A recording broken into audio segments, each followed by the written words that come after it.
Hello everyone, welcome to our channel Nanak education point. Myself Ina Takkar. और आज जो हम गेस्ट पेपर लेकर आए हैं वो है सब्जेक्ट का नाम लर्निंग एंड टीचिंग। जो भी सीआरएसयू के बच्चे हैं, सीआरएसयू के बच्चे हैं, वो उनका कल ये एग्जाम होने जा रहा है लर्निंग एंड टीचिंग सब्जेक्ट का। सो ऑल दी बेस्ट, पहले ही बोल देती हूँ, all the best for your exam. आप इस पीडीएफ को व्हाट्सएप से ले सकते हैं या फिर हमसे टेलीग्राम पे भी कनेक्ट हो सकते हैं। ठीक है, तो वैसे तो मैंने जो है काफ़ी सारे सब्जेक्ट्स का मैंने वीडियो बनाया है। अगर आपने नहीं देखा तो आप जाके देख सकते हो। बीएड क्लासेस के नाम से प्लेलिस्ट मिल जाएगी, वहाँ आपको मिल जाएगा। कल जो है वो आपका जो है 8 जून है। 8 जून को जो पेपर होने जा रहा है वो है आप लोगों का लर्निंग एंड टीचिंग का। ठीक है, सो ये जो वीडियो बना रही हूँ मैं, ये 8 जून के लिए बनाई जा रही है, यानी कि कल के लिए। ठीक है, और जो एमडीयू के बच्चे हैं वो भी इसको देख सकते हैं, क्योंकि ये हर एक यूनिवर्सिटी के लिए इंपॉर्टेंट है। चाहे आप एमडीयू से हैं, CRSU, Kulakshetra, DU, IGNOU, IGO, Gurugram, किसी भी यूनिवर्सिटी से है, पेपर यहीं से आएगा 100% गारंटी के साथ। So now come to the first question. तो ये जो पीडीएफ है, ये जो हम डिस्कशन करेंगे, बहुत ही इजी लैंग्वेज में है ये। आप इसको अच्छे से समझ के बना के भी लिख सकते हैं। अगर आपको एक्स्ट्रा कोई बुक फॉलो करनी है तो आप वो भी कर सकते हैं। बट एंड मोमेंट पे 1 दिन पहले, 2 दिन पहले, जो स्टूडेंट जॉब कर रहे हैं, एज अ टीचर का कोर्स कर रहे हैं, एनपीटीटी या जेबीटी कुछ भी, उसमें ये सब्जेक्ट आता है, तो ईजी लैंग्वेज के साथ ये हम लोगों ने प्रिपेयर किया है। सो सबसे पहला आता है टीचिंग क्या होता है, टीचिंग का कॉन्सेप्ट क्या है। तो मैं आप लोगों को बता दूं कि टीचिंग का मतलब होता है एक प्लान्ड एंड पर्पसफुल प्रोसेस होता है फैसिलिटेटिंग लर्निंग। देखो, टीचिंग का मतलब ही क्या होता है। ठीक है, टीचर आप लोगों को पता ही होगा, जो शिक्षा जो आप लोगों को पढ़ाती है, बच्चों को सिखाती है। और वही होता है टीचिंग। क्या होता है टीचिंग? एक प्लान्ड और एक पर्पसफुल प्रोसेस होता है जो कि लर्निंग को फैसिलिटेट करता है। It involve interaction between a teacher and learner. एक तरीके से टीचर और लर्नर के बीच का इंटरेक्शन होता है टीचिंग। ठीक है, कि टीचर और लर्नर, यानी टीचर जो समझा रही है, पढ़ा रही है, और लर्नर जो सीख रहा है, उन दोनों के बीच का आपस का इंटरेक्शन होता है। इसका मेन मकसद होता है डिजायरेबल चेंज इन नॉलेज, यानी कि नॉलेज में बदलाव लाना, बिहेवियर में चेंज लेकर आना, और स्टूडेंट की स्किल में बदलाव लेकर आना। क्योंकि जो बच्चे ने नहीं सीखा अभी तक, या उसने वो चीज़ की नॉलेज नहीं ली, वटेवर किसी भी चीज़ की, या कोई बिहेवियर में बदलाव आ जाता है जब कोई टीचर उसको टीच करती है। Teaching is not just telling but a process of guiding. Teaching जो होती है कोई बोलने का बात नहीं है। It it not just telling but process है ये गाइडिंग। बच्चे को गाइड किया जाता है, मोटिवेट किया जाता है, हेल्प किया जाता है लर्नर टू लर्न इफेक्टिवली। यहाँ पर स्टूडेंट के बजाय लर्नर लिखा हुआ है। लर्नर भी वही है, बच्चा ही है। ठीक है, और इस बुक में लर्नर यानी कि बच्चे की बात हो रही है जो सीख रहा है। ठीक है, अब जरूरी नहीं है यहाँ पर किसी छोटे बच्चे की बात हो, यहाँ पे हर एक लेवल के लर्नर की बात हो रही है जो एक एज अ स्टूडेंट टीचर से पढ़ रहा है। और टीचर का काम होता है उसको गाइड करना, उसको मोटिवेट करना, हेल्प करना। जैसे बच्चे को अगर एक क्वेश्चन समझ में नहीं आया मैथ्स का या साइंस का, तो टीचर का जो फर्ज बनता है कि वो उसको गाइड करे, उसको प्रॉपर रास्ता दिखाए कि ये नहीं, ये वाला मेथड लगाओ, इस बुक से प्रैक्टिस करो, उसको मोटिवेट करे, ना कि उसको डांटे। अगर 2 या 4 बार भी बच्चे ने पूछ लिया, लर्नर ने पूछ लिया, तो उसको इजीली बता दे, दिक्कत फेस ना हो बच्चे को, और बच्चा कहीं ना कहीं सीख पाए। तो उसी की वजह से बच्चे की नॉलेज में बदलाव आया कि पहले बच्चे को क्वेश्चन सॉल्व करना नहीं आता था, अब आ चुका है। लेट सपोज किसी बच्चे को यहाँ पे बोर्ड मास रूल अप्लाई करना नहीं आता, या फिर कोई प्लस के सम्स करने नहीं आते। मैं छोटा सा एग्जांपल ले रही हूँ। तो टीचर ने उसको बताया कि बेटा प्लस इस तरीके से किया जाता है, ऐसे आप इसको ऐड कर सकते हो। तो बच्चे के लर्नर में, जो लर्नर है, उसकी नॉलेज में, बिहेवियर में, स्किल में बदलाव आ गया। किसकी वजह से? टीचिंग की वजह से। नेचर ऑफ टीचिंग कैसा होता है? टीचिंग एक डायनेमिक प्रोसेस होता है। It change according to student, subject and environment. एक तरीके से ये ना चेंज होता है स्टूडेंट के हिसाब से, सब्जेक्ट के हिसाब से, और वातावरण के हिसाब से, क्योंकि एक डायनेमिक प्रोसेस है।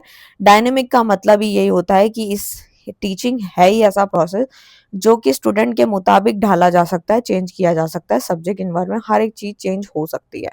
टीचिंग एक सोशल प्रोसेस है जिसके अंदर टीचर और स्टूडेंट का, यहाँ पे अब स्टूडेंट वर्ड यूज हुआ है, कि इन दोनों का आपस में इंटरेक्शन होता है। जब बच्चा स्कूल पढ़ने जाता है, कॉलेज जाता है, तो टीचर और स्टूडेंट आपस में जो इंटरेक्शन करते हैं वो एक सोशल प्रोसेस होता है जो कि नेचर ऑफ टीचिंग में आता है। अगर आपके पेपर में नेचर पूछे, फीचर पूछे, करेक्टरिस्टिक पूछे, तो समझ लेना यही पॉइंट्स लिखने हैं, ठीक है। Teaching is a goal oriented process. Teaching जो होता है वो गोल ओरिएंटेड होता है, क्योंकि टीचिंग का मकसद ही क्या है, एक गोल होता है जिसमें गोल सेट होता है, और जो एम होता है वो यही होता है कि अचीविंग लर्निंग ऑब्जेक्टिव, की लर्निंग के ऑब्जेक्टिव को अचीव करना, कि जितने भी हम चीजें लर्न कर रहे हैं उसको कैसे हम अचीव कर पाएंगे। Teaching is both art and science. Teaching जो है वो एक तरीके से आर्ट भी है और साइंस भी है। कैसे? Require creativity, skill, method and systematic planning, ठीक है। Teaching is interactive, involve active communication between teacher and learner, यानी कि टीचर और जो लर्नर होता है उनका कम्युनिकेशन जो आपस में हो रहा होता है, जो भी वो डिस्कशन कर रहे होते हैं वो काफी एक्टिव होता है, इसीलिए टीचिंग इंटरैक्टिव होता है। साथ ही साथ यहाँ पे इंपॉर्टेंस भी बताए गए हैं, लेकिन जो मैंने आपको एग्जाम्पल दिया जरूरी नहीं आप वही लिखेंगे एग्जाम में, आप अपना एग्जाम्पल भी बना के लिख सकते हो, क्योंकि जब मैं समझा रही हूँ तो कुछ पॉइंट जो है मैं अपने से तरीके से भी ऐड ऑन करके एग्जाम्पल देती हूँ, तो वो भी साथ साथ आप लिख लिया करो और एग्जाम में बना के लिख सकते हो। इंपॉर्टेंस ऑफ टीचिंग क्या है, कि help in knowledge acquisition and understanding, की एक तरीके से टीचिंग की क्या इंपॉर्टेंस है, कि हमारी जो नॉलेज है वो हम एक्वायर कर रहे हैं, चीज़ों को समझ रहे हैं, और कौन समझ रहा है, बच्चा समझ रहा है। Skill and ability in learner, यानी कि बच्चे के अंदर, जब आप ये सब्जेक्ट का पेपर देंगे तो आपको ये समझ के जाना है कि टीचर जो है वो बच्चे को किस प्रकार से गाइड करेगी, कैसे बच्चा लर्न कर रहा है। सब्जेक्ट के नाम को पकड़ो, यानी कि लर्निंग एंड टीचिंग है, यहाँ पे टीचर अपना काम कर रही है, यहाँ पे स्टूडेंट और टीचर के ऊपर ये सब्जेक्ट बनाया गया है, ठीक है। तो आप समझ लेना कि उसी के अकॉर्डिंग आपको आंसर देने हैं। अगर आपको आंसर समझना है तो ये समझ लेना, एज अ स्टूडेंट आप स्कूल या कॉलेज जा रहे हो, टीचर आपको किस प्रकार से समझा रही है, तो इस प्रकार से आपको आंसर दे देने हैं, ठीक है। मैंने ये भी ट्रिक बता दी है कि अगर भूल जाओ और ये सब्जेक्ट का पेपर आए तो समझ लेना पेपर कैसे अटेम्प्ट करना है, ठीक है। तो क्रिटिकल थिंकिंग प्रमोट होती है, क्रिएटिविटी आती है बच्चे के अंदर, क्योंकि अक्सर आपने देखा होगा कि पहले के स्कूल में और अब के स्कूलों में बहुत अंतर आ चुका है।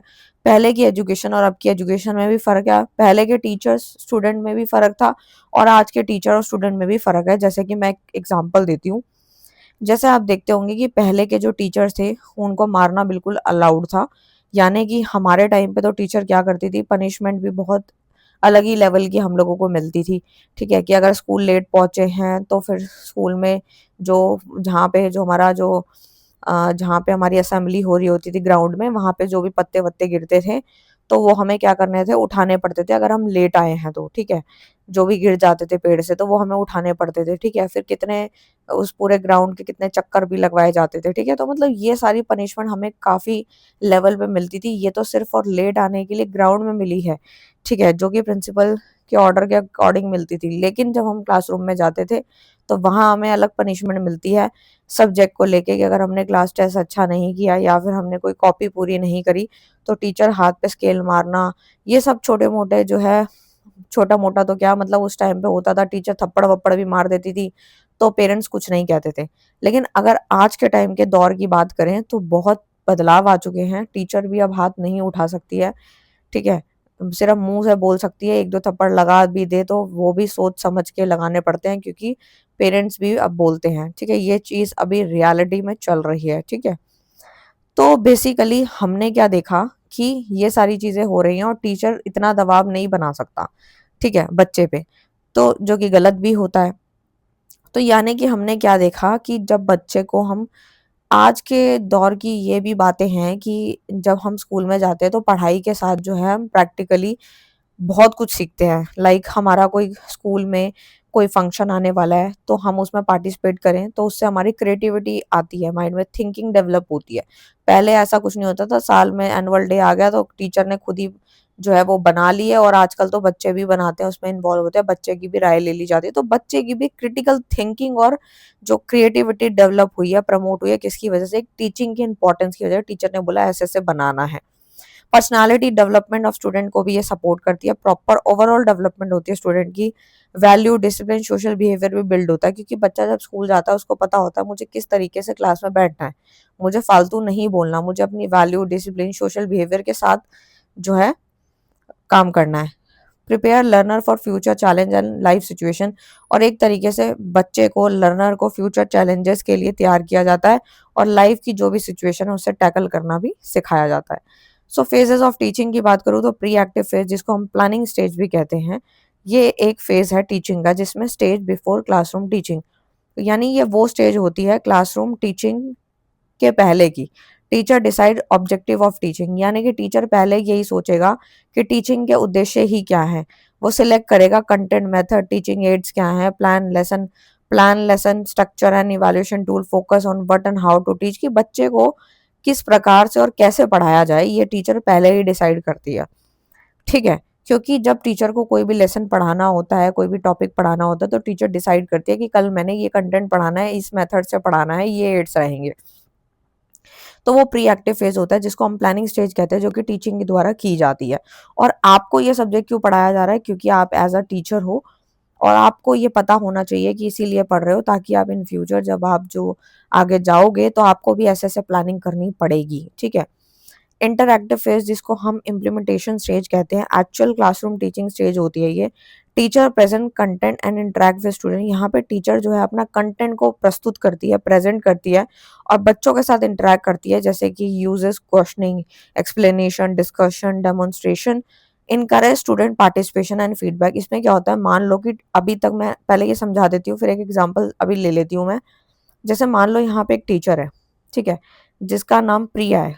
ठीक है, लेट सपोज यहाँ पे प्रिया टीचर जो है वो जो है क्लास में जो है कल जो है कल उनको पढ़ाना है, लेकिन आज उन्होंने डिसाइड किया कि मुझे जो है कल कोई सा टॉपिक ले लिया उन्होंने। लेट सपोज मैं यहाँ एग्जांपल लेती हूँ, वेट, स्पेस कम है थोड़ी सी।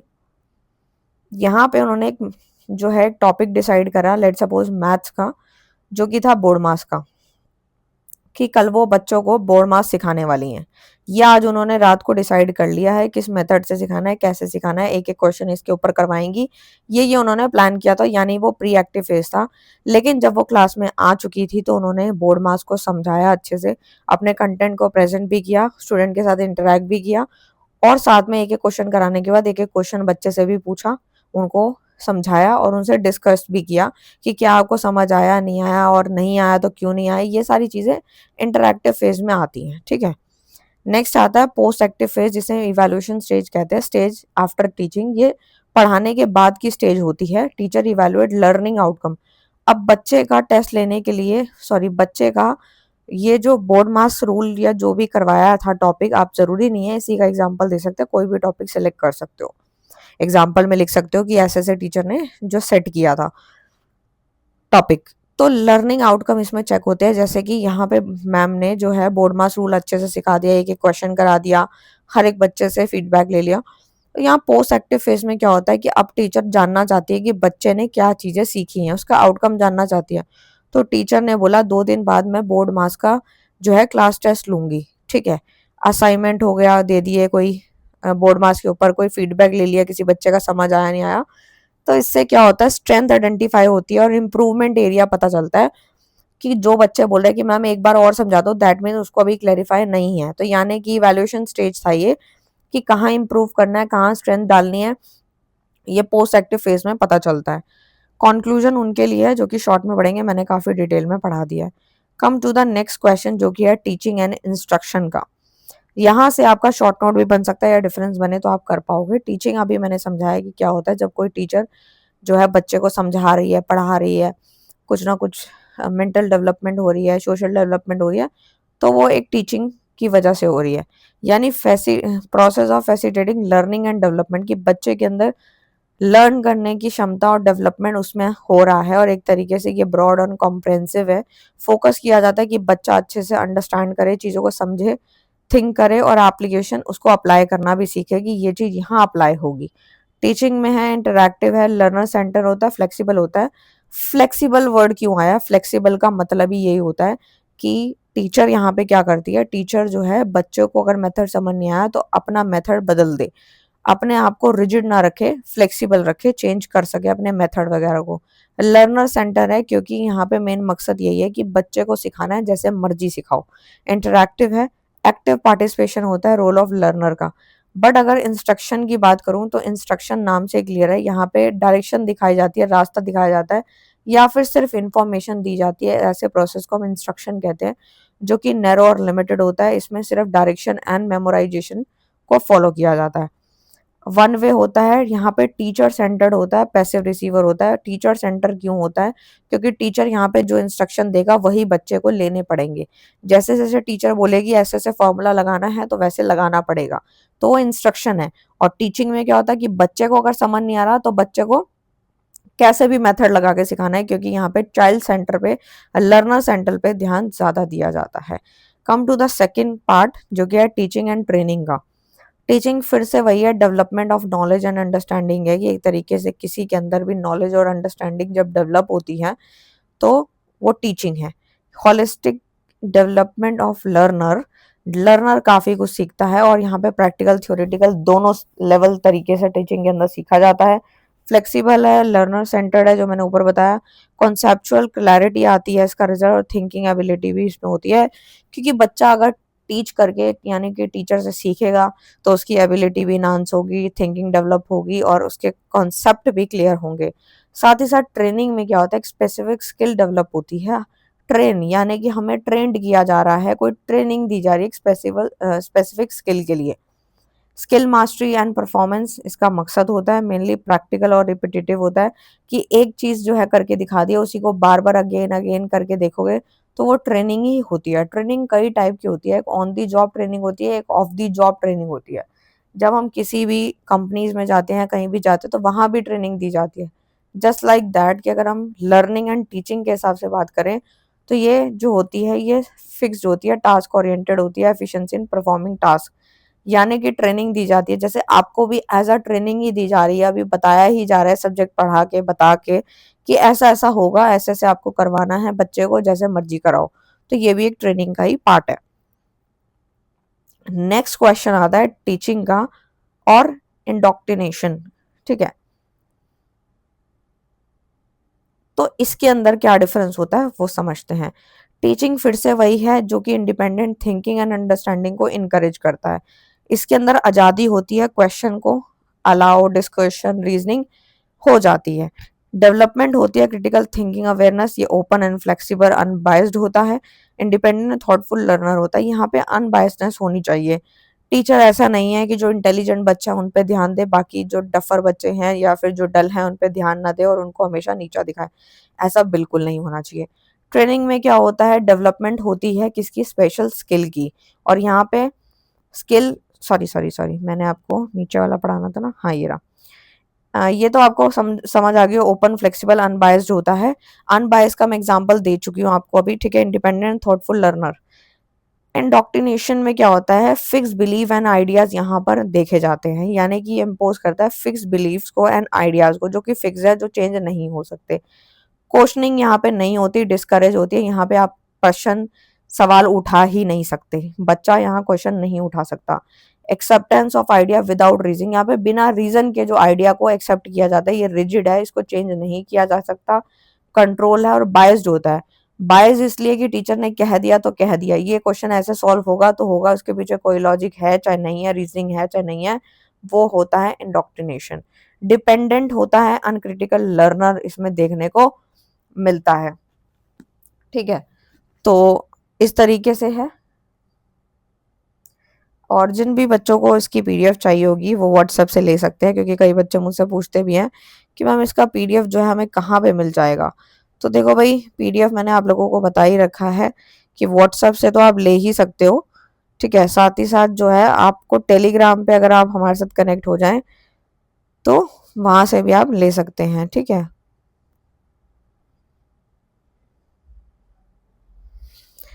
तो इस प्रकार से है, जो कि मैंने आपको अच्छे से समझा भी दिया।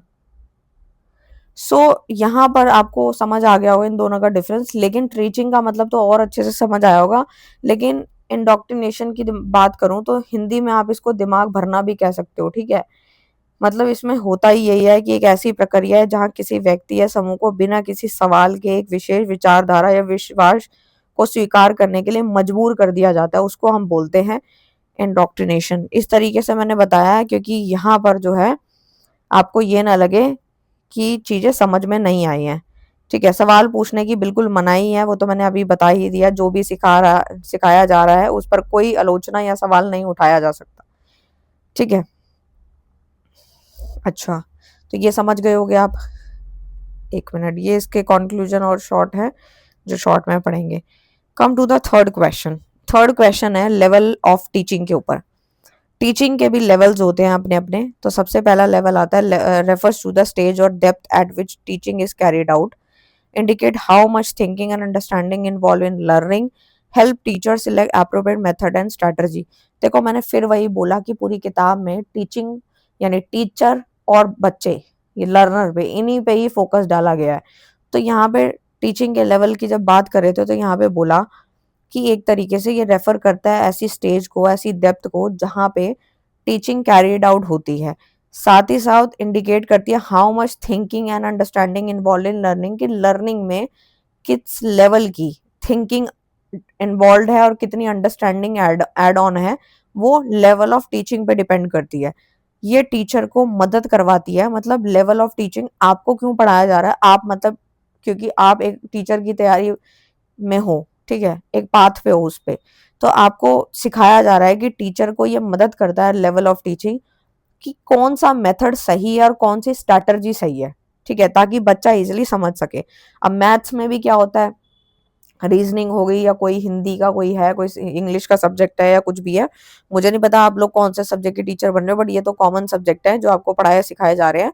तो कहने का मतलब ये है कि अप्रोप्रिएट मेथड और स्ट्रैटेजी लगाने से ही बच्चा जल्दी सीखेगा ना, तभी तो आप एक राइट टीचर कहलाओगे। और एक सही टीचर जो होती है जिसको बच्चे पसंद करते हैं कि हाँ भाई टीचर का मेथड बहुत अच्छा है पढ़ाने का। तो यहाँ पर जो है 3 मेन लेवल होते हैं टीचिंग के। सबसे पहला आता है मेमोरी लेवल।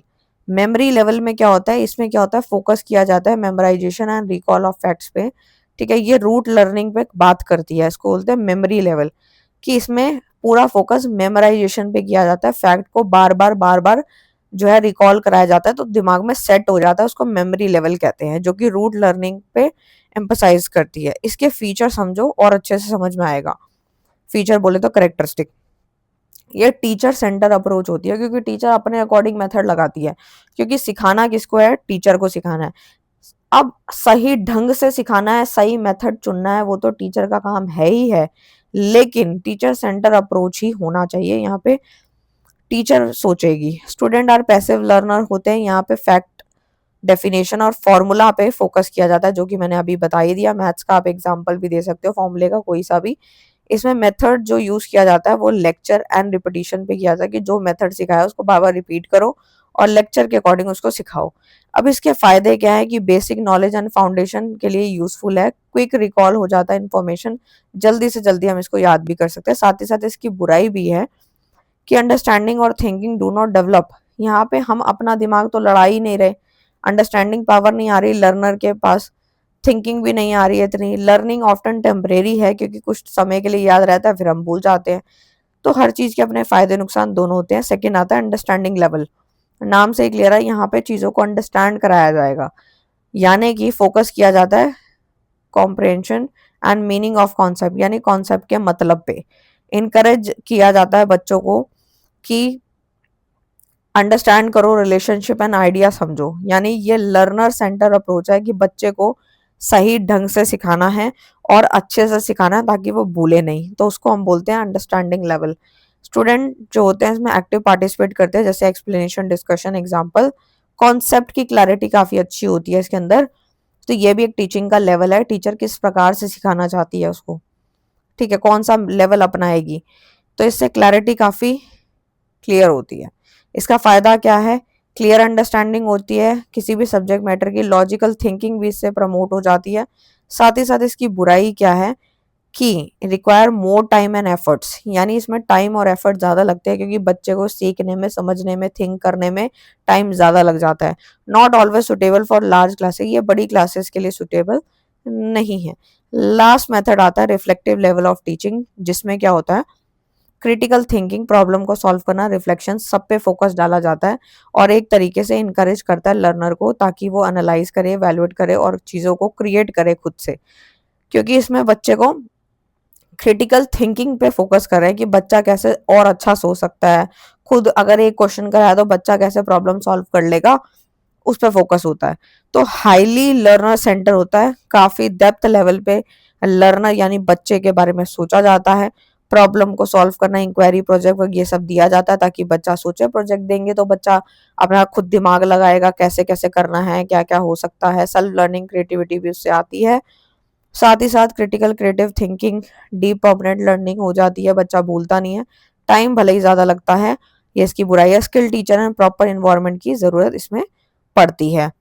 तो मैंने तो अभी तो आपको वैसे डिटेल में कराया, आप इसका डिफरेंस भी कर सकते हो शॉर्ट में, ठीक है। नेक्स्ट क्वेश्चन आता है ब्रूनर कॉन्सेप्ट अटेनमेंट मॉडल क्या है, ये समझते हैं। तो सबसे पहले कॉन्सेप्ट है ऑफ अटेनमेंट मॉडल क्या है, जो कि डेवलप किया गया था ब्रूनर के द्वारा, ठीक है। It is a teaching model that help student identify understand concept through example. ये एक ऐसा टीचिंग मॉडल है जहाँ पे बच्चे को यहाँ पे हेल्प किया जाता है स्टूडेंट को आइडेंटिफाई करने में और कॉन्सेप्ट को अच्छे से समझाने में, अंडरस्टैंड होने में जो है आसानी होती है एग्जाम्पल के द्वारा। जैसे इसके एग्जाम्पल पॉजिटिव नेगेटिव दोनों हो सकते हैं, और बच्चे को फोकस किया जाता है स्पेसिफिक टू जर्नल, यानी कि छोटे से बड़े लेवल तक लेके जाया जाता है, ठीक है। इससे होता क्या है, इस मॉडल का मकसद है help student from concept bye analyse, comparing and information classifying, यानी बच्चा जो है इंफॉर्मेशन को पहले एनालाइज करे, कंपेयर करे, फिर क्लासीफाई करे। इसके फीचर की बात करूँ तो ये इंक्वायरी बेस्ड होता है और डिस्कवरी लर्निंग पे बेस्ड होता है। एक्टिव पार्टिसिपेशन है, लर्नर का इंकरेज करता है, analytical and critical thinking skills develop होती है बच्चे के अंदर। इसमें एग्जाम्पल और non example clarify concept, self learning and reasoning ability बच्चे में प्रमोट होती है, क्योंकि नाम से ही क्लियर है ये मॉडल जो है ना बेसिकली बच्चे के सेल्फ लर्निंग पे काम करता है, रीजनिंग पे काम करता है। सो उससे उसकी एबिलिटी भी इनहांस होती है। जैसे इसका ना एक एग्जाम्पल है, मतलब स्टेप्स है। जैसे कि सबसे पहला आता है प्रेजेंटेशन ऑफ डेटा, दूसरा आता है आइडेंटिफिकेशन ऑफ एट्रीब्यूट, थर्ड आता है टेस्टिंग द हाइपोथेसिस, फोर्थ आता है एनालिसिस ऑफ थिंकिंग प्रोसेस, और फिफ्थ जो थर्ड वाला आता है वो है फ्लो ऑफ टीचिंग यानी कि सिंटैक्स। तो यानी कि अब इसको हमें ये समझना है कि इसके स्टेप कैसे कैसे फॉलो होते हैं, ठीक है। तो अटेनमेंट मॉडल का कॉन्सेप्ट के स्टेप्स क्या हैं कि सबसे पहले डेटा को इकट्ठा करना है, यानी टीचर प्रेजेंट करेगी example, yes and non example को नो, स्टूडेंट ऑब्जर्व करेगा और कंपेयर द गिवन डेटा, और बच्चा फिर इसमें कंपेयर करेगा डाटा को। यानी कि हमने हमारा काम है, टीचर का काम है कि स्टूडेंट जो है जो भी हमने प्रेजेंट किया है एग्जाम्पल, वो उसको यस या नो में बताए। फिर हमने क्या करना है, टीचर का काम है कि एट्रीब्यूट आइडेंटिफाई करना, यानी कि स्टूडेंट आइडेंटिफाई कॉमन कैरेक्टरिस्टिक और फीचर। फिर बच्चे का काम क्या है कि वो पहचानेगा कि किसके कॉमन फीचर्स हैं और किसके नहीं हैं, यानी they try to form a hypothesis about the concept. फिर उसके बाद टेस्टिंग द हाइपोथेसिस, यानी कि स्टूडेंट टेस्ट द अंडरस्टैंडिंग।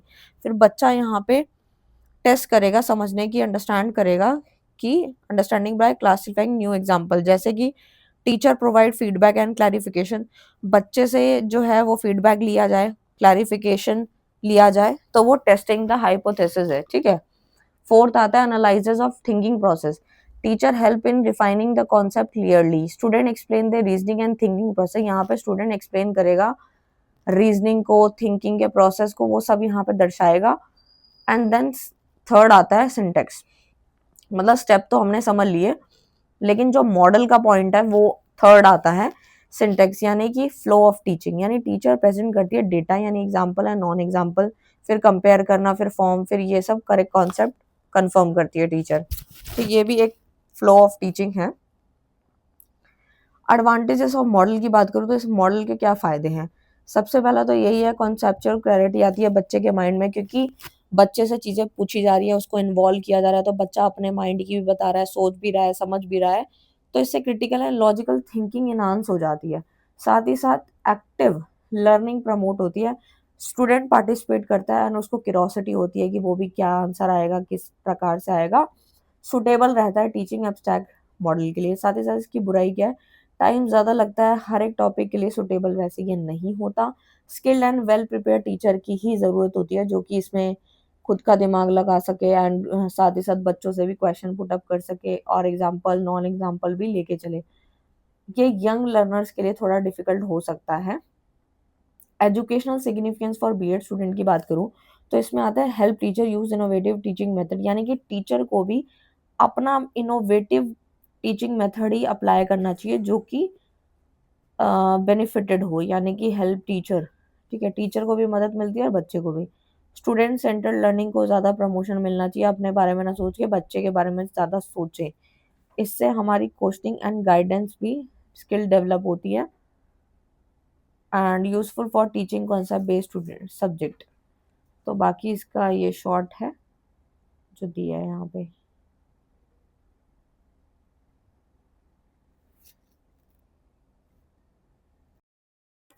आते हैं यहाँ पे नेक्स्ट क्वेश्चन की तरफ, जो कि है हम लोगों का ग्लेसर बेसिक्स टीचिंग मॉडल्स क्या है, उसके मीनिंग, कंपोनेंट, फीचर सब कुछ है इसके अंदर।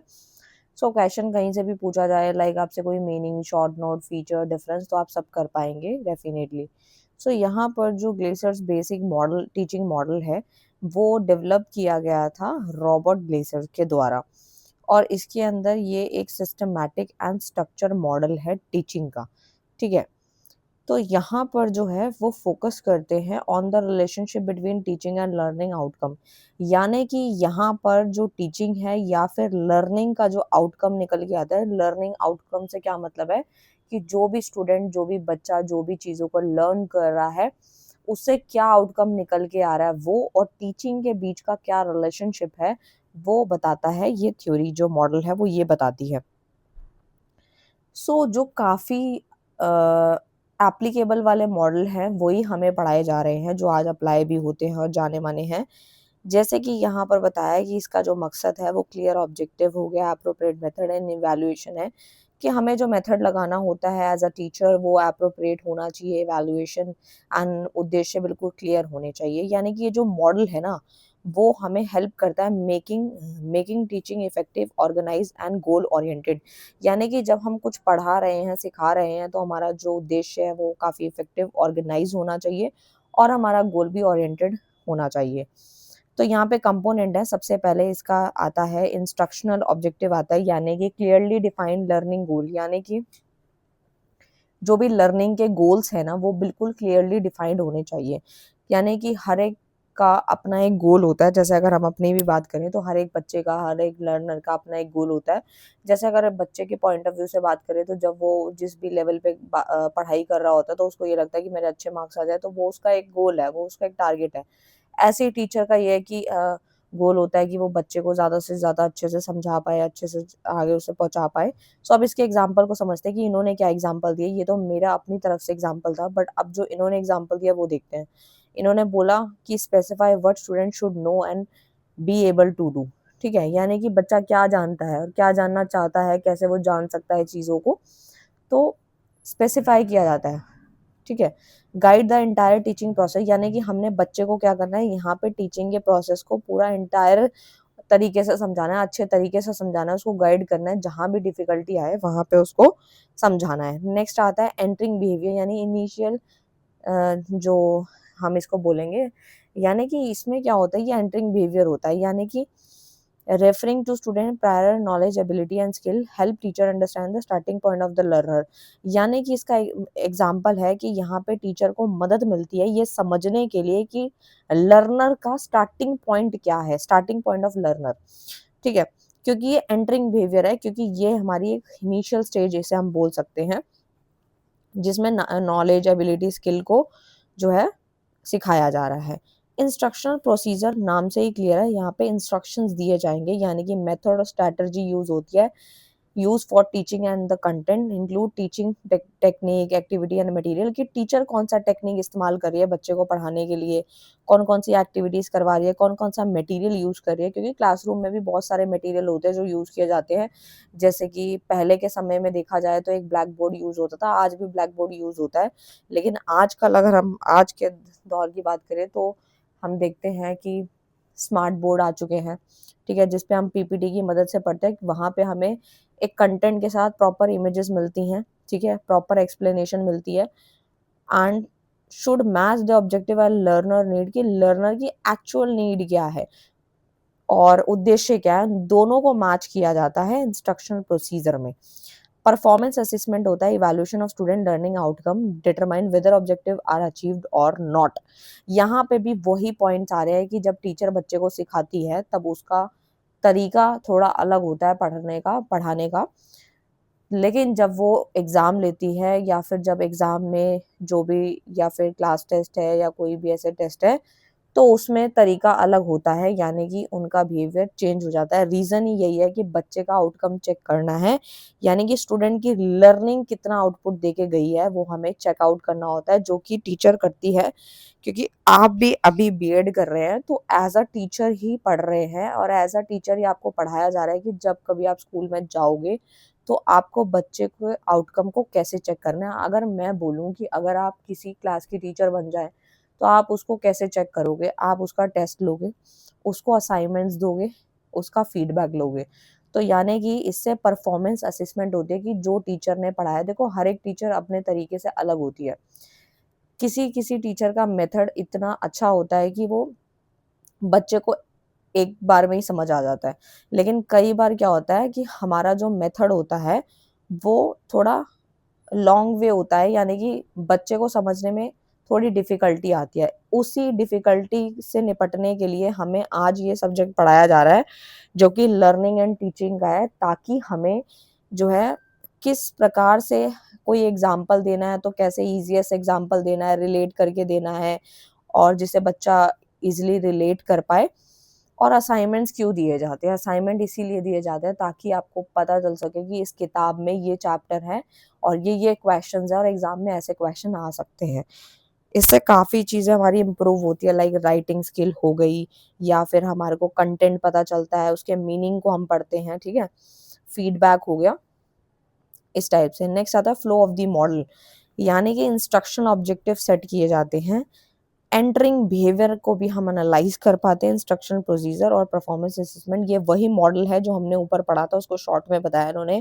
And feature of the model की बात करूँ तो systematic scientific approach to teaching, focus on clear goal and measurable outcome, यानी कि यहाँ पे जो उद्देश्य हैं वो पूरे क्लियरली डिफाइंड है। टीचर का गोल ही यही है, बच्चे को अच्छे से समझाना है, उसका आउटकम अच्छा आना चाहिए। क्योंकि आपने देखा होगा अक्सर जब हम स्कूल में, जब भी एज अ स्टूडेंट की बात करूँ मैं, तो जब भी पेरेंट्स मीटिंग होती है या जब एग्ज़ाम हो रहे होते हैं, तो टीचर का बस यही टेंशन होती है कि बच्चा अच्छे से अच्छा खासा रिजल्ट लेकर आए, ताकि जो है प्रिंसिपल या फिर ये सब जो है वो उसे जो है टोंट ना मारे कि आपने क्या ही पढ़ाया है क्लास में, क्या ही है जो बच्चे का आउटकम अच्छा नहीं आया। तो यानी कि मेजरेबल आउटकम होना चाहिए, क्लियर गोल्स होने चाहिए। टीचर के अपने गोल्स हैं, टीचिंग मेथड के अपने गोल्स हैं, जितना ईजिली समझाएंगे, जितना अच्छे से गाइड करेंगे बच्चे का आउटकम उतना अच्छा होगा।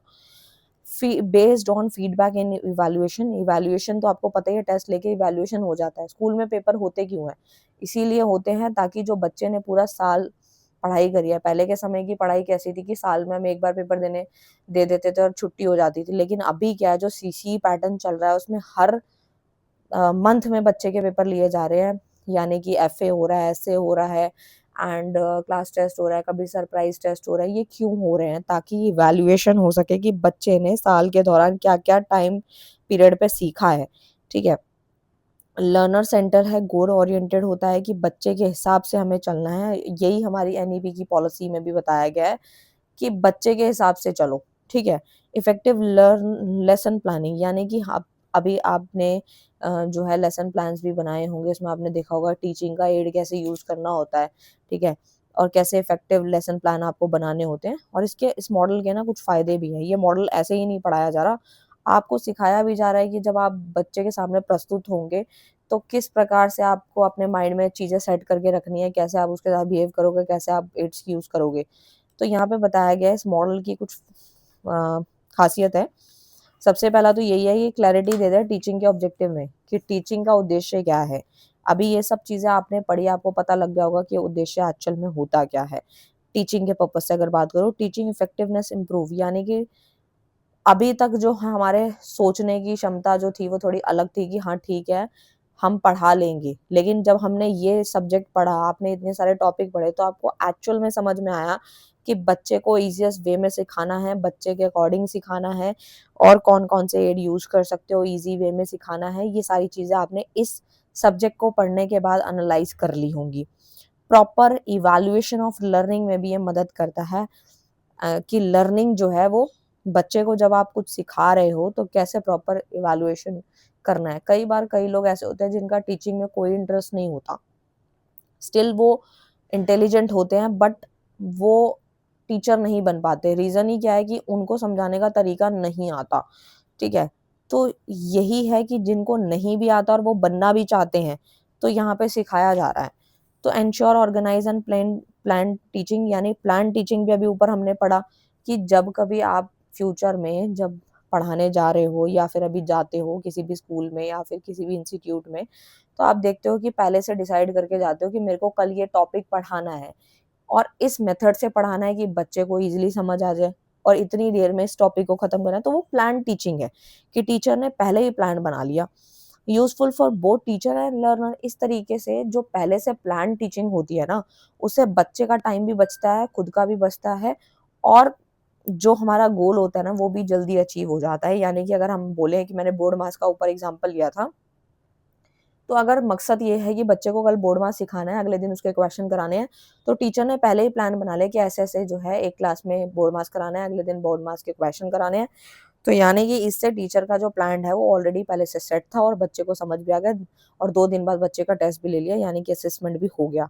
इस मॉडल के साथ ही साथ कुछ बुराई भी है, may become rigid and mechanical. कई कई बार ये क्या होता है, ये जो मॉडल होता है वो रिजिड हो जाता है, चेंज नहीं हो पाता, ठीक है? और मेज़रेबल आउटकम पे ज़्यादा फ़ोकस किया जाता है। आप खुद ही देख लो, जब कभी आप भी स्कूल में जाया करते थे, तो वहाँ पे आपको एक रिपोर्ट कार्ड मिलती थी, जिसमें नंबर चढ़े हुए होते थे, जिसमें आपको पता था 100 में से 80 नंबर आए, 70 आए हैं, 60 आए हैं। जितने भी नंबर आपके आए हैं, तो यानी कि आपका जो आउटकम है, उसको मेज़र करा गया, ठीक है? कि आपका लेवल क्या है, ठीक है? आपने आपने कितना आउटकम दिया, तो आप एज़ अ लर्नर पढ़ने गए थे वहाँ पे, ठीक है? तो यहाँ पे भी यही सिखाया जा रहा है कि टीचर अगर अच्छा पढ़ाएगा, उसके टीचिंग एड्स अच्छे होंगे, अच्छे से वो यूज़ करेगा, तो बच्चे का आउटकम अच्छा होगा और मेज़रेबल में तो ऑटोमेटिक पता लग ही जाएगा कि कितना है। एंड क्रिएटिविटी, फ्लेक्सिबिलिटी थोड़ी कम देखने को मिलती है इस मॉडल के अंदर और इसके अंदर require careful planning and time. इसके अंदर बिल्कुल प्लानिंग सही तरीके से करनी होती है टाइम के अकॉर्डिंग। जैसे मैंने अभी बोर्ड मास का एग्जांपल लिया, जैसे कि टीचर ने कोई प्लानिंग नहीं करी, अगले दिन वो सुबह बैठ के ये डिसाइड कर रही है क्लास में कि बच्चों आज मैं तुम्हें क्या पढ़ाऊँ, ठीक है? तो यानी कि इससे क्या हो रहा है, टाइम की वेस्टेज हो रही है, ठीक है? और टॉपिक भी डिसाइड नहीं हुआ, क्लास भी ओवर हो गई और बच्चों को भी लगा कि सच में कुछ नहीं पढ़ा आज हमने। तो यानी कि प्लानिंग पहले से सही तरीके से होनी चाहिए, ठीक है? Educational significance for BEd student की बात करूँ तो इसमें क्या है, लेसन प्लानिंग के स्किल्स आपको इसीलिए दिए जा रहे हैं ताकि आपके अंदर वो डेवलपमेंट हो और जब कभी आप इन फ्यूचर एक टीचर बने तो एक बेस्ट टीचर कहलाएं। यानी कि help in developing lesson planning skill, encourage objective based learning, यानी कि यहाँ पे ऑब्जेक्टिव बेस्ड टीचिंग को ज़्यादा इनकरेज करा गया है। एंड साथ ही साथ यहाँ पे प्रमोट किया गया है effective assessment practices, support systematic classroom teaching. अब देखो कई बार क्या होता है, अब मुझे नहीं पता कौन सी यूनिवर्सिटी से जो बीएड कर रहे हो, एमडीयू से कर रहे हो या फिर सीआरएसयू, कहीं से भी आप कर रहे हो, डजंट मैटर। बट जब आपकी यहाँ पे ट्रेनिंग चलती है तो आपको ट्रेनिंग क्यों दी जाती है, ताकि जब कभी आप इन फ्यूचर में टीचर बनेंगे, आप थ्योरी में आप चीज़ें आपने पढ़ ली, लेकिन आप बच्चों को कैसे, एक साथ जो 20 बच्चे बैठे हैं, 30 स्टूडेंट बैठे हैं, उनके साथ कैसे डील करना है, कैसे उनको पढ़ाना है, अगर किसी बच्चे का डाउट है, कोई डल है, उसके साथ कैसे टैकल करना है। सो ये चीज़ें तभी आती हैं जब हम प्रैक्टिकली करेंगे, यानी कि जब हमें ट्रेनिंग मिलेगी उस चीज़ की, तभी हम सीख पाएँगे। सो इसीलिए बताया था। नेक्स्ट क्वेश्चन आता है स्ट्रैटेजी ऑफ टीचिंग। ये पूरा सब्जेक्ट ही इसी के ऊपर है, ठीक है? तो और जिनको भी ये पीडीएफ चाहिए होगा वो व्हाट्सएप से ले सकते हैं, ठीक है? तो टेलीग्राम से भी आप ले सकते हो, नॉट एन इशू। तो यहाँ पर तो जो क्वेश्चन आया वो आया स्ट्रैटेजी ऑफ टीचिंग। तो मीनिंग ऑफ टीचिंग स्ट्रैटेजी क्या होता है, टीचिंग की स्ट्रैटेजीज क्या है, ठीक है। तो सबसे पहले प्लान्ड मेथड होता है, technique use by teacher to facilitate learning, help in achieving learning objective effectively, make teaching interesting, interactive and meaningful. यानी कि यहाँ पे टीचिंग की भी कुछ स्ट्रैटेजीज बताई गई, यानी कि प्लान्ड मेथड, पहले से मेथड और टेक्निक बनानी पड़ती है जो कि टीचर इस्तेमाल करेगी सिखाने के लिए, जो कि अचीविंग लर्निंग ऑब्जेक्टिव इफेक्टिवली, ताकि जो बच्चा सीख रहा है उसका उद्देश्य सही तरीके से पूरा हो जाए और टीचिंग इंटरेस्टिंग बने, इंटरेक्टिव बने और एक मीनिंगफुल बने। यानी कि फर्स्ट पार्ट पे आते हैं, सिमुलेशन स्ट्रैटेजी क्या होती है। A method where real life situations are imitated in the classroom. Students learn by acting, experience and practicing. देखो मेरा पढ़ाने का तरीका बहुत अलग है, क्योंकि बहुत सारे बच्चे मुझे कमेंट भी करते हैं कि मैम आपका पढ़ाने का तरीका थोड़ा डिफर है, और एक्चुअल में डिफर है क्योंकि मैं रियल लाइफ जो सिचुएशंस होती है एग्जांपल उनसे रिलेट करती हूँ, क्योंकि आप भी उसको रिलेट करके एग्जांपल से उस टॉपिक को समझ पाते हो। जस्ट लाइक दैट यहाँ पे वही स्ट्रैटेजी अपनाई गई है कि रियल लाइफ सिचुएशन को बताना है टीचर को क्लासरूम के अंदर, ताकि बच्चा जो है कुछ एक्ट करे, एक्सपीरियंस ले और साथ ही साथ प्रैक्टिस करे और जल्दी से जल्दी उसको चीज़ें समझ आ जाए। इसका फीचर है प्रैक्टिकल एंड एक्सपेरिमेंटल लर्निंग, जैसे कि decision making and problem solving skill उसके अंदर आनी चाहिए कि इस सिचुएशन को, इस प्रॉब्लम को ऐसे सॉल्व करना है, उसके अंदर वो स्किल आ जाए। लेट सपोज यहाँ एग्जांपल है role play of a classroom और बिजनेस सिचुएशन। बिजनेस सिचुएशन भी एक ऐसी सिचुएशन होती है, जैसे कि मुझे नहीं पता कि आप कॉमर्स से हो या फिर साइंस या फिर आर्ट्स से हो, मुझे नहीं पता, बट बिजनेस वर्ड तो आपने कई बार सुना ही होगा और काफ़ी लोगों की फैमिली में बिजनेस लोग कर रहे होंगे। सो हम बिजनेस की पूरी एक किताब पढ़ लेते हैं कि बिजनेस के अंदर क्या होता है, रिस्क बियर होता है, कैपिटल लगती है, ये सारी चीज़ें हमें पता है। लेकिन बिजनेस में भी बहुत सारी सिचुएशंस आ जाती हैं जिसको टैकल करना पड़ता है टाइम टू टाइम। तो जस्ट लाइक दैट कि हमें किताबों के साथ साथ प्रैक्टिकल नॉलेज, प्रॉब्लम सॉल्व करने की क्षमता भी हमारे अंदर होनी चाहिए कि अगर हमारे पास कोई बिजनेस की सिचुएशन या क्लासरूम में कोई सिचुएशन आ गई तो हम उसको कैसे डील करेंगे, ठीक है। नेक्स्ट आता है ब्रेनस्टॉर्मिंग स्ट्रैटेजी, जिसके अंदर क्या होता है technique to generate multiple ideas on a topic. यानी कि ये एक ऐसी टेक्निक होती है जिसको जनरेट किया जाता है एक पर्टिकुलर टॉपिक पे जिसमें मल्टीपल आइडियाज होते हैं, जैसे कि फ्री थिंकिंग विदाउट क्रिटिसिज्म। यानी ये फ्री थिंकिंग को इनकरेज करता है कि आप फ्रीली चीजें सोच सकते हो क्योंकि आपके पास so many examples are there, ठीक है। तो इसके फीचर्स क्या हैं, तो इसका फीचर है प्रमोट क्रिएटिविटी। इससे क्रिएटिविटी आती है, एक्टिव पार्टिसिपेशन होता है और सारे आइडिया एक्सेप्ट किए जाते हैं इनिशियली। लेट सपोज एक एग्जाम्पल है asking student to give idea on way to reduce pollution, कि बच्चे से ये पूछ लिया गया कि पॉल्यूशन को कम करने के कौन कौन से तरीके हैं। तो कोई बच्चा कोई जवाब देगा, कोई कुछ देगा, यानी कि बच्चे के अंदर हमने एक एक्टिव पार्टिसिपेशन का पॉइंट ऐड किया और उसको हमने इन्वॉल्व किया और उससे पूछा, तो हर एक बच्चा अपने दिमाग के अकॉर्डिंग उसका आंसर देगा। नेक्स्ट आता है लेक्चर स्ट्रेटजी, इसे बोलते हैं लेक्चर मेथड, इसे हम बोलते हैं। ये एक ट्रेडिशनल मेथड है जो बहुत पहले कई सालों से चला आ रहा है, where teacher explain the topic verbally, mostly a teacher centre approach. देखो पहले के समय में भी क्या होता था, किताब खोल के टीचर पढ़ा देती थी, टॉपिक वर्बली समझा देती थी, उसे हम लेक्चर मेथड बोलते हैं। कि आप स्कूल में गए, आपका अगर लेट सपोज साइंस का पीरियड है और आपने जो है किसी भी पर्टिकुलर टॉपिक लाइक फोटोसिंथेसिस एक साइंस का टॉपिक है, वो आपने समझ लिया, टीचर ने वर्बली उसको समझा दिया, तो वो एक लेक्चर मेथड हुआ और जो बहुत समय से चला भी आ रहा है। लेकिन अगर मैं आज की बात करूं तो अब क्या होता है, प्रैक्टिकली पीपीटीज आ गए हैं या फिर प्रैक्टिकली वो एक्सपेरिमेंट करके आपको सिखाया जा रहा है, तो वो मेथड अभी मॉडर्न है, लेकिन ये वाला जो है वो ट्रेडिशनल है जो पहले से चला आ रहा है, जो आज भी फॉलो अप होता है स्कूल्स में। सुटेबल फॉर लार्ज क्लासेस, इसमें लार्ज क्लासेस के लिए काफ़ी सुटेबल है, क्योंकि एक एक बच्चे को बुला करके एक्सपेरिमेंट कराना थोड़ा डिफिकल्ट होता है, इसीलिए लेक्चर मेथड थोड़ा इजी होता है कि क्लास में अगर 60 बच्चे हैं तो उनको सिखा दिया जाए बिठा करके वर्बली। ये हमारी क्विक डिलीवरी ऑफ इंफॉर्मेशन के लिए काफ़ी सुटेबल है कि टीचर ने फोटोसिंथेसिस 2 मिनट में समझा दिया, सारे बच्चों को समझ आ गया, तो यानी कि जो इन्फॉर्मेशन है वो क्विक डिलीवर हो गई बच्चों को। इसकी एक बुराई है इस मेथड की, इस स्ट्रैटेजी की, लेस स्टूडेंट पार्टिसिपेशन, इसके अंदर बहुत कम बच्चे पार्टिसिपेट कर पाते हैं, ठीक है। और ये ज़्यादा इंटरैक्टिव भी नहीं है, क्योंकि कुछ बच्चे जो है वो इसको सुनेंगे, कुछ नहीं भी सुनेंगे। नेक्स्ट आता है डेमोन्स्ट्रेशन स्ट्रैटेजी, ठीक है। ये होता है teacher show how something is done step by step, student learn by observing and understanding. Demonstration एक ऐसा मेथड होता है जिसमें टीचर जो है वो शो करती है कि कोई भी चीज जो है वो किस प्रकार से होगी, स्टेप बाय स्टेप कैसे होती है, और स्टूडेंट भी जो है वो देख करके, ऑब्जर्व करके या फिर अंडरस्टैंड करके सीख पा रहा है, ठीक है। इसका एग्जाम्पल है साइंस एक्सपेरिमेंट और यूज ऑफ इक्विपमेंट्स, कि आप इक्विपमेंट का कैसे इस्तेमाल करोगे, या फिर साइंस के कुछ एक्सपेरिमेंट होते हैं जैसे कि हम स्कूल में देखते हैं, जैसे हमारे को काफ़ी सारी चीज़ें जो है साइंस टीचर बोल देती है कि नेक्स्ट डे हमारा एक्सपेरिमेंट होगा तो ये लेकर के आना, ठीक है। तो दैट मीन वो डेमोन्स्ट्रेशन है, आपको स्टेप बाय स्टेप करके दिखाया जा रहा है, ठीक है। इसमें बच्चा देख करके भी सीख रहा है और काफ़ी सारी चीज़ें सीख रहा है, साइंस एक्सपेरिमेंट इसका एग्जाम्पल है। नेक्स्ट आता है टीम टीचिंग स्ट्रैटेजी, जिसके अंदर क्या होता है, 2 या 2 से ज़्यादा टीचर पढ़ाती हैं, teach together, collaborative, share responsibility and expertise. इसके अंदर जो जिम्मेदारियां होती हैं, एक्सपर्टीज शेयर की जाती है, टीम टीचिंग नाम से क्लियर है, यहाँ पे 2 या 2 से ज़्यादा टीचर जो है टीच करेंगी, टीच टुगेदर। अब इसमें क्या होता है, 2 teacher handling different part of the same subject, यहाँ पे एग्जाम्पल दिया इन्होंने कि 2 टीचर हैंडल कर रही हैं different part of the same subject, जैसे कि क्वालिटी ऑफ टीचिंग इससे इम्प्रूव होती है, वेराइटी ऑफ टीचिंग स्टाइल इसमें पता लगते हैं, बेटर अंडरस्टैंडिंग होती है। कंक्लूजन यहाँ पे दे रखा है। नेक्स्ट क्वेश्चन आता है ई लर्निंग का, और यहाँ से क्वेश्चन ज़रूर आएगा क्योंकि अभी ये बहुत ज़्यादा ट्रेंड में भी है, क्योंकि electronic learning very very important है।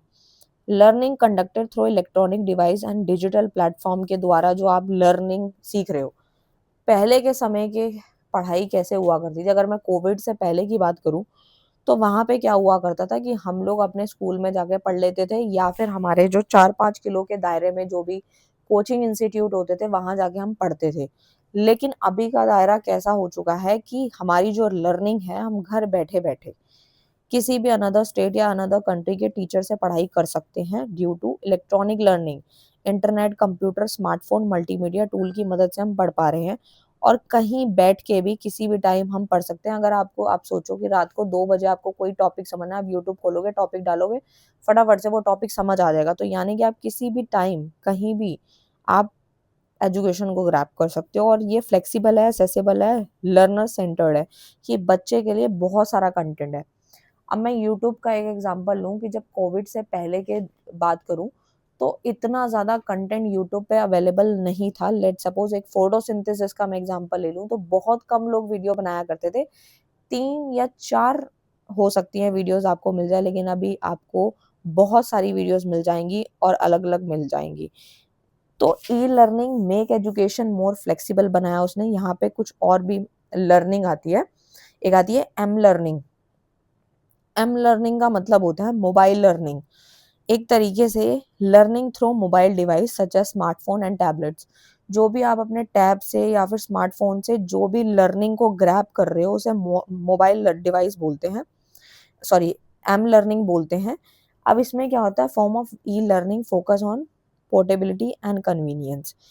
आप इसको कहीं भी, जैसे लेट सपोज फोन आप कैरी कर सकते हो, कहीं भी ट्रैवल कर रहे हो, चलते चलते आप लाइक मेट्रो में जा रहे हो, वहां आपने कुछ पढ़ाई कर ली, कुछ यूट्यूब पे देख लिया या फिर इंस्टा से, वटेवर कुछ भी, तो वो एम लर्निंग हुआ। यानी कि मोबाइल की मदद से, मोबाइल की डिवाइस या फिर स्मार्टफोन, टैबलेट से आपने उस लर्निंग को ग्रैब किया, लर्निंग ऑन द गो, जैसे कि ऐप, वीडियो, स्टडी मटेरियल, ये सब short and flexible learning session होते हैं। फायदा इसका यही है, ये आपके टाइम को बचाता है, स्टूडेंट एंगेजमेंट बढ़ाता है, सेल्फ प्लेस लर्निंग होती है। नेक्स्ट आता है ऑनलाइन लर्निंग। क्या होती है, learning that take place over the internet, can be live और रिकॉर्डेड। 2 तरीके से आप लर्निंग कर सकते हो ऑनलाइन, या तो ऑफलाइन, सॉरी, या तो आप लाइव कर सकते हो या फिर रिकॉर्डेड। जैसे कि मैं अभी ये वीडियो बना रही हूँ तो मैं अपलोड कर दूंगी, तो यानी कि ये रिकॉर्डेड होगी, लेकिन अगर इसी कंटेंट को मैं अपने ऐप पे पढ़ाऊंगी तो वो लाइव होगी। फीचर्स की बात करें तो ये वर्चुअल क्लासरूम को इस्तेमाल करती है, video lecture and digital resources, जैसे कि इंटरेक्शन होता है हम लोगों का, जैसे मैं आपको पढ़ा रही हूँ, अगर मेरा आपसे इंटरेक्शन होगा तो किस किस फॉर्म में हो सकता है, चैट के द्वारा हो सकता है, कोई डिस्कशन करना है, वीडियो कॉल हो गया, फोरम, इन सब से हो सकता है। इसके फ़ायदे तो यही हैं कि भाई वाइड एक्सेस टू नॉलेज है, डिस्टेंस एजुकेशन को सपोर्ट करता है, इंडिपेंडेंट लर्निंग को भी ये इनकरेज करता है कि आप खुद भी कोई भी टॉपिक खोल के पढ़ सकते हो, चाहे आपको लाइव पढ़ना चाहे रिकॉर्डेड, ठीक है। तो नेक्स्ट वाला जो आता है वो आता है कंजर्वेटिज्म। तो इस ये जो टॉपिक है इसमें क्या होता है, a learning theory where learner actively construct their own knowledge, यानी कि इसके अंदर बताया गया है कि learning by doing and experience, कि जो चीज़ आप करके सीखते हो ना वो अलग होती है, उसका एक्सपीरियंस अलग होता है। Knowledge is build through interaction with environment, कि आपने उस वातावरण के साथ इंटरैक्ट किया अपने आप को और फिर एक नॉलेज ली, यानी कि क्रिटिकल थिंकिंग आई, प्रॉब्लम भी सॉल्व कर पाओगे। Teacher act as a facilitator और गाइड, यहाँ पे टीचर आपको पूरा नहीं बताएगा, थोड़ी सी हिंट देगा, गाइड करेगा, बाकी का काम आपका है। तो यहाँ पे एजुकेशनल इम्प्लीकेशंस क्या आते हैं कि एक तरीके से जैसे कि प्रोजेक्ट इसका बेस्ट एग्जाम्पल है, या फिर इसका असाइनमेंट एग्जाम्पल है, कि वहाँ पे आपको क्वेश्चन बता दी गया, आंसर आप कहीं से भी ढूंढो, गूगल से ढूंढो, किताब से ढूंढो, खुद से बना के लिखो, तो यानी कि आपने उसमें अपनी प्रॉब्लम को खुद सॉल्व करने की क्षमता आई। थिंकिंग, क्रिटिकल थिंकिंग प्रमोट होती है इससे, एक्टिविटी, रियल लाइफ टास्क, ये सब आते हैं, एक तरीके से ये आपके फोकस करती है। सो इम्पोर्टेंस कैसे एजुकेशन की है, फ्लेक्सिबल है, असेसेबल है, सेल्फ लर्निंग, इंडिपेंडेंस है कि आप खुद पे डिपेंड होकर काम कर रहे हो, डिजिटल स्किल भी एनहांस होती है इससे, टेक्नोलॉजिकल अवेयरनेस भी होती है, क्योंकि आप जब कुछ प्रोजेक्ट बनाओगे तो आप जो है 2-3 जगह से सर्च करोगे, टेक्नोलॉजी का इस्तेमाल करोगे, तो आपको टेक्नोलॉजी से रिलेटेड भी अवेयरनेस हुई। एक्टिव एंड मीनिंगफुल लर्निंग भी इंकरेज होती है, and modern innovative teaching methods भी सपोर्ट होते हैं। नेक्स्ट क्वेश्चन आता है फ्लेंडर इंटरेक्शन एनालिसिस क्या होता है।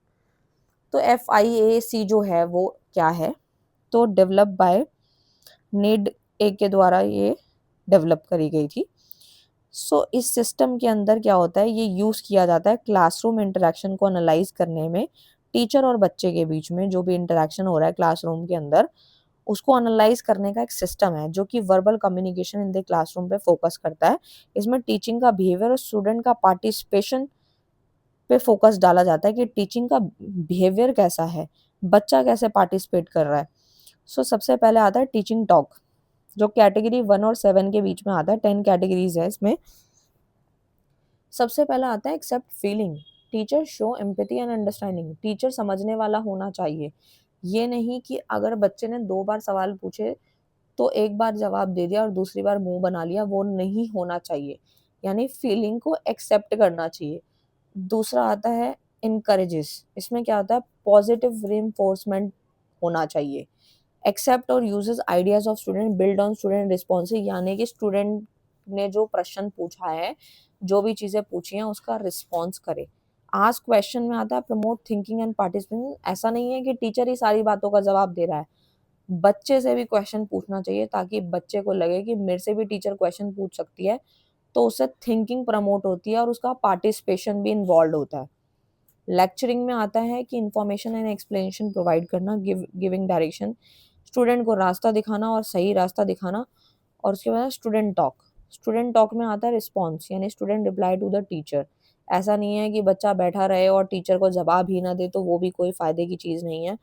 और स्टूडेंट एक्सप्रेस दे ओन आइडियाज़, यहाँ पे स्टूडेंट जो है अपने आइडियाज़ को यहाँ पे एक्सप्रेस करे, और ऐसा भी नहीं होना चाहिए कि टीचर बहुत रिजिड होना चाहिए, और ऐसा नहीं कि बहुत ज़्यादा गुस्सा करे ताकि बच्चा जवाब ही ना दे। नेक्स्ट आता है साइलेंस और कन्फ्यूजन, ठीक है, अनक्लियर कम्युनिकेशन में ऐसी चीज़ें हो जाती हैं जो कि नहीं होनी चाहिए। Procedure of lender interaction analysis में आता है क्लासरूम इंटरेक्शन इज ऑब्जर्व, ठीक है, verbal behaviour is not noted at regular time interval, यानी जो हमारा वर्बल बिहेवियर होता है ना वो हर 3 सेकंड में जो है वो नोट किया जाता है। Each interaction is classified into one of the 10 category. Data is recorded in matrix form. और ये भी जो डाटा इकट्ठा किया जाता है वो मैट्रिक्स फॉर्म में होता है, और analyse in done to understand pattern of interaction. तो इसके कुछ फीचर्स हैं। सबसे पहला वर्बल बिहेवियर है, सिस्टमैटिक होता है, and teacher dominance, student participation को आइडेंटिफाई करा जाता है, पहचाना जाता है। टीचिंग मेथड भी इससे इम्प्रूव होते हैं, ठीक है, क्योंकि यहाँ पर क्या है कि मान लो किसी टीचर को जो है बात बात पे गुस्सा आता है, वो नहीं आना चाहिए, क्योंकि वो आएगा तो बच्चा फिर क्वेश्चन पुट अप नहीं करेगा और ना ही ढंग से जवाब देगा। सिग्निफिकेंस इन टीचिंग लर्निंग में आता है कि student help teacher understand their teaching style, promote balance interaction with teacher and student, encourage student participation. वही सारे पॉइंट्स आप बना के लिख सकते हो। नेक्स्ट पे आते हैं, इवैल्यूएशन ऑफ टीचिंग क्या होता है।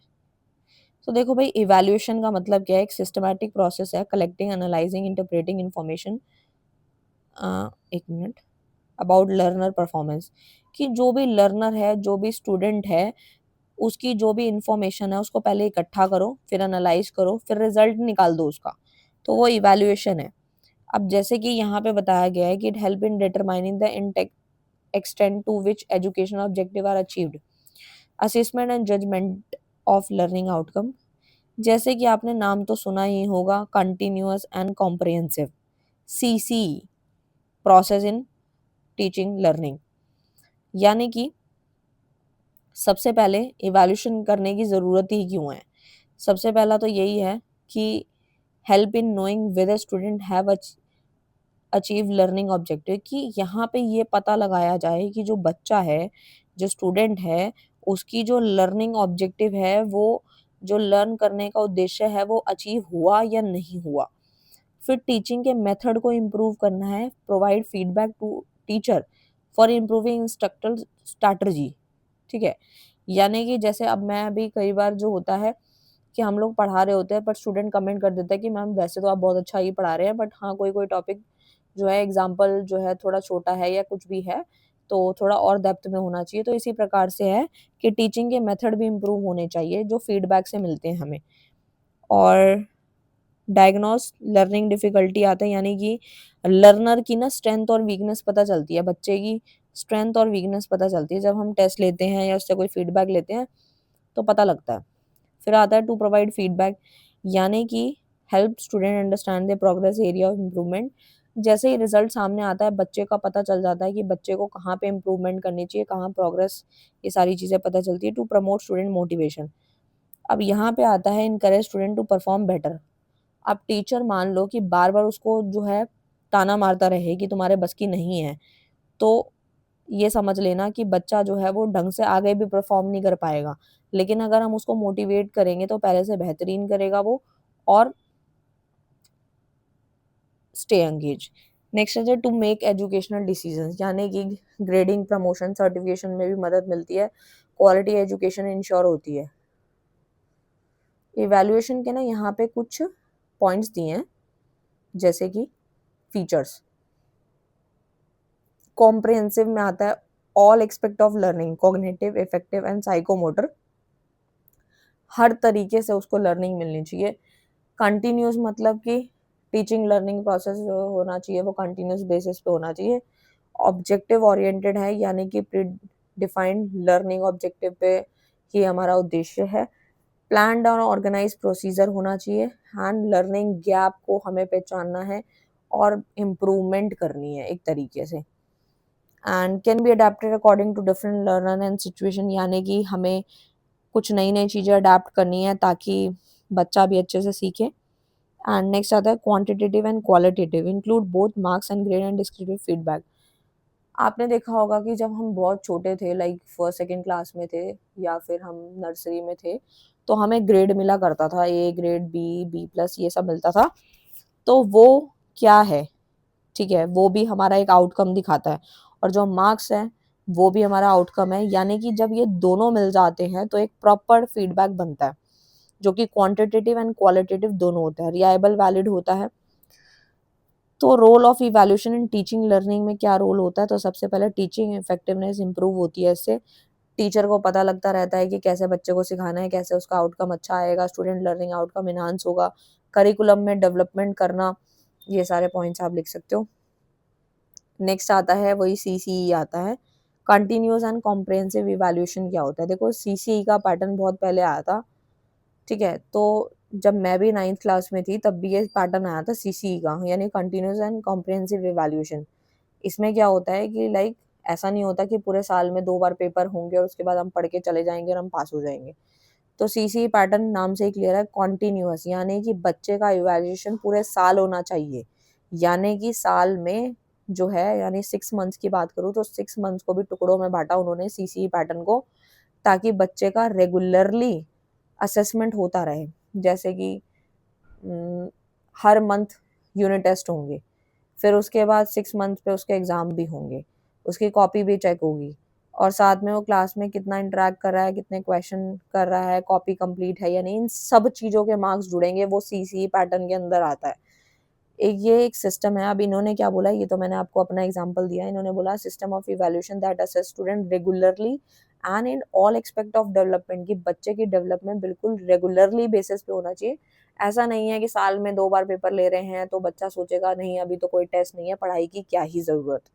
तो ऐसा नहीं होना चाहिए। Continuous means evaluation in done throughout the academic year. Comprehensive means it cover all the area cognitive affective psychomotor. Introduce to reduce exam stress and promote holistic development, यानी कि बच्चे को ये ना लगे कि पेपर जब आएंगे तब का तब देखेंगे, ठीक है। और ये अक्सर होता भी है, ग्रेजुएशन में ही पहले ऐसा होता था कि साल में एक बार पेपर होते हैं, हम पूरा साल मौज मारते थे, फिर जब एग्जाम आने वाले होते तब पढ़ना स्टार्ट कर देते थे।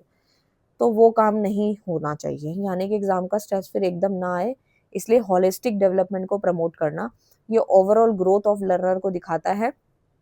कंटिन्यूस इवैल्यूएशन जो है वो एक तरीके से conducted regularly during the learning process. जैसे कि मैंने अभी आपको बताया, क्लास के टेस्ट होना, असाइनमेंट, क्विज, एक्टिविटी, ये सब होता है, इन सबके नंबर जुड़ेंगे। कॉम्प्रिहेंसिव इवैल्यूएशन में बच्चे की स्किल, एटीट्यूड, वैल्यू, बिहेवियर सब पे ध्यान दिया जाता है, कि जब महीने के एंड में पेरेंट्स मीटिंग होगी तो पेरेंट्स को बताया जाएगा कि आपके बच्चे का बिहेवियर इस तरीके से है, क्लास में वो जो है क्वेश्चन के आंसर नहीं देता या देता है। वैल्यूज, एटीट्यूड, स्किल, हर एक चीज के बारे में बात होती है। स्कूल बेस्ड इवैल्यूएशन में आता है conducted by teacher with in the school. Diagnostic and remedial में आता है आइडेंटिफाई लर्निंग डिफिकल्टी, की पढ़ाई के अंदर क्या क्या डिफिकल्टीज आ रही हैं और उसको कैसे ठीक किया जाए। ग्रेडिंग सिस्टम आपको पता ही है, ग्रेड दिए जाते हैं, ABCD जो ग्रेड मिलते हैं। सीसी के कुछ उद्देश्य थे जी, ये इसलिए क्यों आया था। होलिस्टिक डेवलपमेंट ऑफ स्टूडेंट को प्रमोट करता है, fear and stress of examination को कम करता है, कि साल में जब पेपर आएंगे तो बच्चा डरेगा नहीं। अब हर मंथ उसके पेपर होंगे तो वो उस चीज़ का आदी हो जाएगा और उसे लगेगा कि नहीं भाई पढ़ना तो पड़ेगा। लर्निंग थ्रू रेगुलर फीडबैक भी इम्प्रूव होता है। Strength and weakness of learner को भी हम पहचान पाते हैं, कि जो बच्चा है उसकी स्ट्रेंथ क्या है और उसकी वीकनेस क्या है। एक्टिव पार्टिसिपेशन रहता है बच्चे का, क्योंकि उसको पता है कि पढ़ना तो पड़ेगा, टेस्ट भी होंगे और हर एक चीज़ के मार्क्स जुड़ेंगे। सीसी के कुछ इंपॉर्टेंस हैं, चाइल्ड फ्रेंडली है, स्ट्रेस फ्री है, कंटिन्यूअस लर्निंग इंप्रूवमेंट होती है, इससे स्किल, वैल्यू, एटीट्यूड भी डेवलप होता है, बेटर प्लानिंग होती है टीचिंग की। ये टीचर को भी मदद करता है कि कैसे प्लान करना है, कैसे बच्चे को सिखाना है, ओवरऑल पर्सनालिटी में भी डेवलपमेंट देखा जाता है।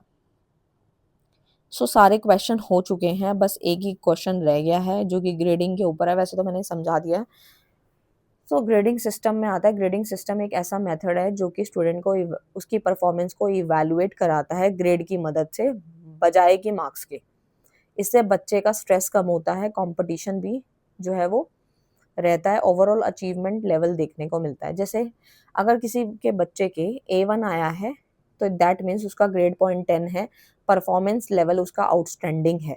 अगर किसी बच्चे के 9 पॉइंट्स आए हैं, यानी कि A2 आया, वो एक्सीलेंट है, B1 वेरी गुड है, B2 गुड है, C1 अबव एवरेज है, C2 आपका एवरेज है, डी बोले तो पास है ओनली, E1 का मतलब है इम्प्रूवमेंट की ज़रूरत है, बच्चा पास नहीं है, ठीक है, इम्प्रूवमेंट की ज़रूरत है। E2 का मतलब है कुछ ज़्यादा ही ज़रूरत है उसको, E2 में भी इम्प्रूवमेंट की ज़रूरत है। F का मतलब फेल होता है, बच्चा पास नहीं हुआ है। तो ये थे इसके परफॉर्मेंस के लेवल जो कि मैंने आपको ऑलरेडी बताए।